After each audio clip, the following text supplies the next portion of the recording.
'యువ' 2 hours 33 minutes run టైమ్‌తో కన్నడలో release అయ్యి ఇప్పుడు ఓటీటీలో అమెజాన్ ప్రైమ్‌లో తెలుగులో స్ట్రీమ్ అవుతుంది. Kannada hero power star Puneeth Rajkumar వాళ్ళ రిలేటివే ఈ movie hero Yuvraj Kumar. And movie title కూడా 'యువ'.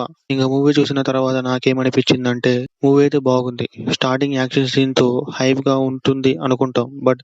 కానీ మూవీ అప్ అండ్ డౌన్ లాగా ఉంటది. ఒక సీన్ బాగుంది. నెక్స్ట్ సీన్ కొద్దిగా బోరింగ్ అనిపిత్తది. తర్వాత సీన్ మళ్ళీ బాగుంటది. అలా ఉంటుంది మూవీ. ఇంక ఈ మూవీ చూస్తున్న టైంలో మన తెలుగులో ఇలాంటి మూవీ చూసాం కదా అనిపిచ్చిద్ది. ఇంకా ప్రతి మూవీలో అమ్మ సెంటిమెంట్ కామన్ అయింది. బట్ ఈ మూవీలో ఫాదర్ సెంటిమెంట్ డిఫరెంట్‌గా ఉంటుంది. ఇంకా ఇండస్ట్రీ రివ్యూలో మనం ఇంకా మూవీ గురించి మాట్లాడదాం. ఇంకా బేసిక్ స్టోరీ లైన్ ఏంటంటే మన హీరో స్టడీ పర్పస్ మంగళూరు వెళ్తాడు. అక్కడ ఒక లోకల్ గ్యాంగ్‌తో గొడవ అయ్యిద్ది. ఆ గొడవ వల్ల ఏం ప్రాబ్లమ్ ఫేస్ చేసాడు అనేదే మూవీ స్టోరీ. ఇక పాజిటివ్స్ గురించి వస్తే రీసెంట్‌గా ప్రతి మూవీ అమ్మ సెంటిమెంట్‌తో ఉం వస్తున్నాయి. బట్ ఈ మూవీ డిఫరెంట్‌గా ఫాదర్ సెంటిమెంట్ వచ్చి ఎలాగుంది అనిపించిందంటే బాగుంది. Father and son bonding, emotion చాలా బాగా అనిపించిద్ది.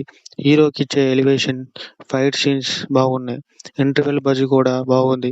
నెక్స్ట్ ఏం జరిగిద్దనే క్యూరియాసిటీ క్రియేట్ చేశారు. నెగెటివ్స్ అంటే ఫైట్స్ అయితే చాలా ఓవర్‌గా పెట్టారు. ఆ ఫైట్స్ వల్ల మనకి ఎప్పుడైపోద్దిరా బాబు అనిపించేది. ఇంకా స్క్రిప్ట్‌ని ఇంకా డెవలప్ చేసి ఉంటే బాగుండు అనిపించిద్ది. ఇంకా ఓవరాల్‌గా మూవీ అయితే బాగుంది. బట్ యాక్షన్ ప్రిఫర్ చేసే వాళ్ళకి బాగుంటుంది. అండ్ ఫ్యామిలీ ఆడియన్స్‌కి మాత్రం ఫైట్స్ తక్కువ పెట్టి ఉంటే బాగుండు. And father son bonding connect అవుతారు ఫ్యామిలీ ఆడియన్స్. ఇంకా ఓవరాల్‌గా అయితే మూవీ బాగుంది.